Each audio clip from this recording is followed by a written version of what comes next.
G20s। तो आज हम डिस्कस करने वाले हैं एक प्रिंसिपल ऑफ डिज़ाइन जिसका नाम है बैलेंस। तो बैलेंस को हम डिफाइन करेंगे, how design elements are arranged in the design space तो there is a equal distribution of visual weight. Well, जैसे कि आप इस इमेज में देख सकते हैं, विजुअल वेट बैलेंस करने का ये मतलब नहीं है कि बिल्कुल ऑपोजिटली हम जिस तरह लेट्स से एक स्क्वायर पकड़ लें और दूसरी साइड पे भी स्क्वायर रख लें और वो इक्वली बैलेंस हो जाए।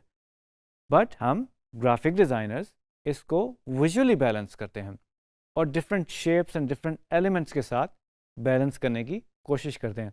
जैसे कि आप इस इमेज में देख सकते हैं, हमारी जो राइट साइड है और जो लेफ़्ट साइड है वो डिफरेंट एलिमेंट्स, डिफरेंट पेबल्स, ये जो स्टोन्स हैं उनके साथ बैलेंस किए गए हैं। तो दैट मीन्स कि जो राइट साइड अगर हमें हैवी नज़र आ रही थी, लेफ़्ट साइड को हमने छोटे पेबल्स के साथ मिला के बैलेंस कर दिया। तो इसी को हम विजुअल वेट बैलेंस करना कहते हैं। वेल, एक और एग्जांपल को ऑब्जर्व कर लेते हैं। रीडर्स जो हैं वो थोड़ा सा अनईजी होते हैं जब कोई चीज़ अनबैलेंस होती है हमारी लेआउट के अंदर। जैसे कि ये 3 एग्जांपल्स हैं। First one is pretty balance.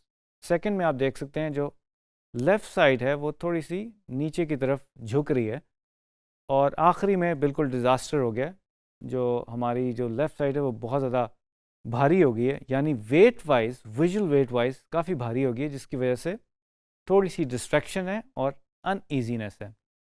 So layout में भी हम इन चीज़ों का ख्याल रखते हैं और इस तरह की जो अनईजी, अनबैलेंस्ड चीज़ें हैं उनको बैलेंस करने की कोशिश करते हैं। Well, we can achieve visual balance by scale, colour, value, texture, variety of shapes and forms.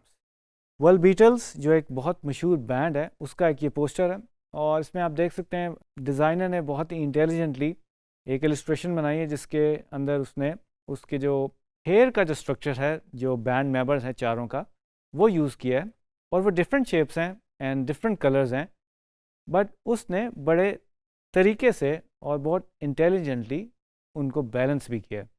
Well, बात करते हैं कि बैलेंस की कितनी टाइप्स होती हैं। Well, first type is symmetrical, second is asymmetrical, third is radial and fourth is mosaic। तो अब बात कर लेते हैं फर्स्ट टाइप की, that is symmetrical. Symmetrical balance में बेसिकली हमें एक सिमेट्री नज़र आती है, हमें एक मिरर लाइक एक इल्यूजन क्रिएट होता है, और इन एग्जांपल्स में आप देख सकते हैं कि 2 ऑब्जेक्ट्स जो हैं वो सर्कल्स हैं और 2 ऑब्जेक्ट्स वो लाइंस हैं, उसके साथ बेसिकली बैलेंस क्रिएट किया गया, और इसमें आपको एक सिमेट्री की फील आ रही है, यानी कि आपको एक मिरर लाइक बटरफ्लाई इफेक्ट की भी थोड़ी सी फील आ रही होगी।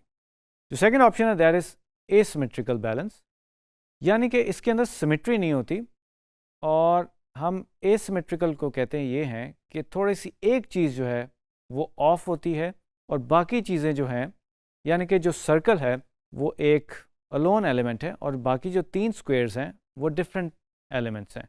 सो अब हमने इन डिफरेंट शेप्स को और डिफरेंट क्वांटिटीज़ को बैलेंस करना है, तो इसको हम एसिमेट्रिकल बैलेंस कहेंगे, जिसमें हमें सिमेट्री नज़र नहीं आती। वेल, ग्राफिक डिज़ाइन में हम एसिमेट्रिकली भी चीज़ों को बैलेंस करते हैं। थर्ड जो ऑप्शन है दैट इज़ रेडियल, और रेडियल बैलेंस में बेसिकली हम मिड में से एक फोकल पॉइंट बनाते हैं और उसके अराउंड जो है वो एक अरेंजमेंट की जाती है, और इसको हम रेडियल बैलेंस कहते हैं। जैसे कि आप इन एग्जांपल्स में देख सकते हैं, मिड के अराउंड हमने कुछ अरेंजमेंट्स किए हैं, कुछ शेप्स को अरेंज किया है, जो कि हमें एक रेडियल बैलेंस की एक फील दे रहे हैं। वेल, जो फोर्थ बेसिकली ऑप्शन है दैट इज़ मोज़ेक। वेल, इस एग्जांपल में आपको नज़र आ रहा होगा कि वी हैव डिफरेंट एलिमेंट्स और एक केओस है, बट ओवरऑल जो है वो चीज़ों को बैलेंस किया गया है। यानी कि जब हम लेआउट के अंदर डिफरेंट एलिमेंट्स या शेप्स रखते हैं या किसी पेज में या आर्टवर्क में रखते हैं, तो हम उसको ओवरऑल बैलेंस करते हैं, चाहे आप टेक्स्ट यूज़ कर रहे हो, चाहे आप शेप्स यूज़ कर रहे हो, चाहे आप टेक्सचर यूज़ कर रहे हो या लाइंस यूज़ कर रहे हो।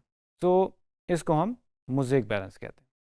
वेल, इस इमेज में भी आप देख सकते हैं इस एग्जांपल में, which is a kind of A symmetrical balance, और जो पोस्टर है हमें मुलान का, उसमें आप देख सकते हैं कि 2 तरह की डिफरेंट इलस्ट्रेशंस हैं, बट उसके अंदर हमें एक सिमेट्री नज़र आ रही है, और बिल्कुल सेम एलिमेंट नहीं है, उसकी थोड़ी सी ट्रीटमेंट डिफरेंट है, बट ओवरऑल अगर हम देखें तो हमें एक बहुत ही बैलेंस्ड फील नज़र आ रही है।